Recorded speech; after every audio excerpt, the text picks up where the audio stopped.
It's been nearly 80 years since the Nazis promulgated the Nuremberg laws.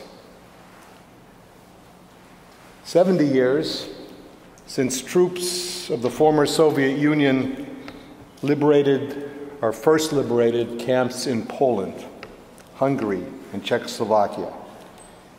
It's nearly 66 years since the establishment of the State of Israel.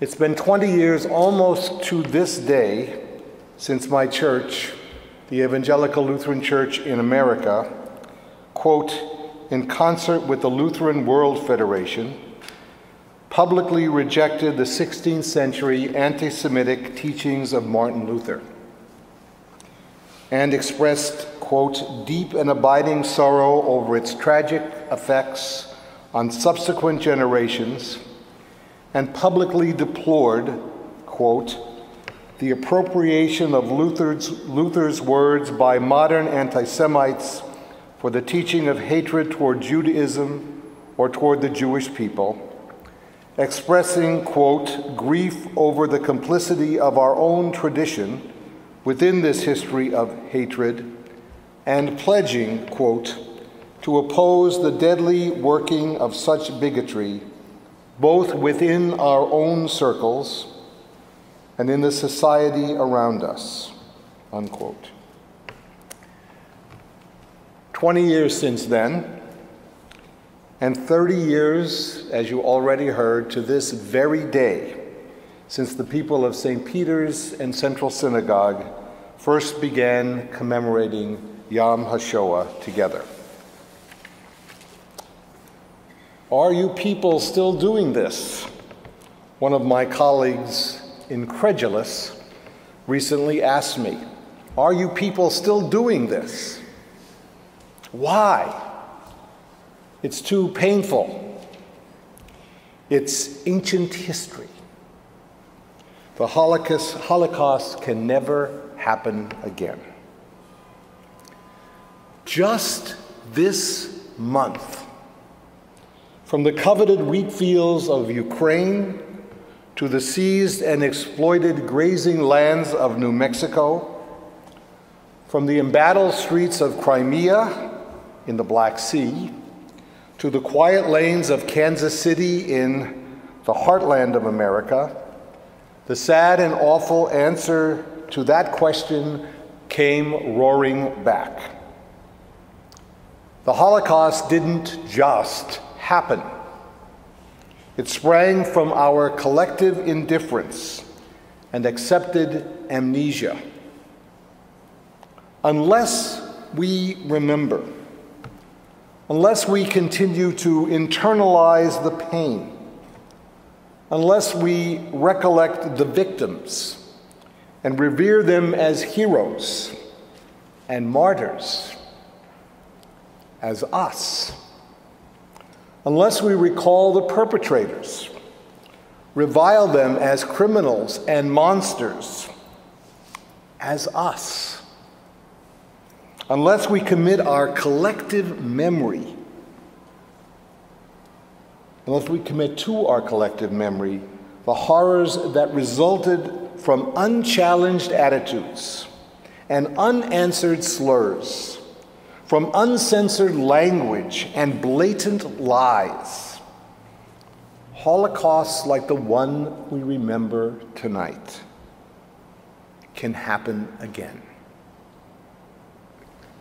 It is our memories, remembered together, that stand between our time and that time, between that time and our children's time, between the best that is us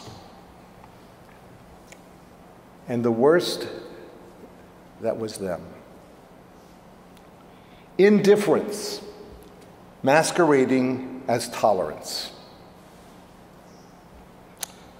Self-interest disguised as paralysis and fear. These are cured and prevented and banished by remembering the horrors and the heroes, the apathy and the courage, and most of all, the pain. Remembering together is the only viable road toward never again. And that's why we people are still doing this. And God willing, that's why we people will continue this. We'll teach this to our children and our children's children until the fulfillment of time. That is our promise.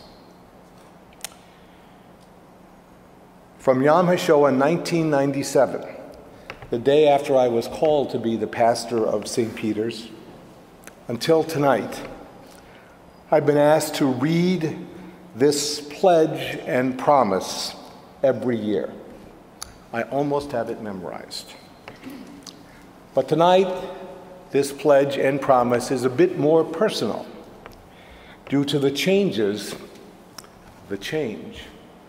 that will happen here. So I hope you will forgive me if I can't get through it. In fact, I'd like to ask you to turn to page 261. And if I falter, help me.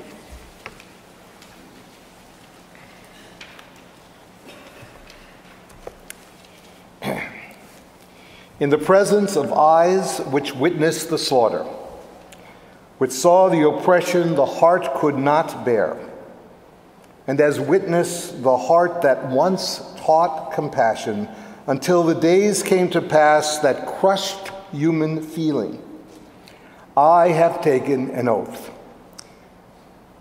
to remember it all, to remember, not once to forget.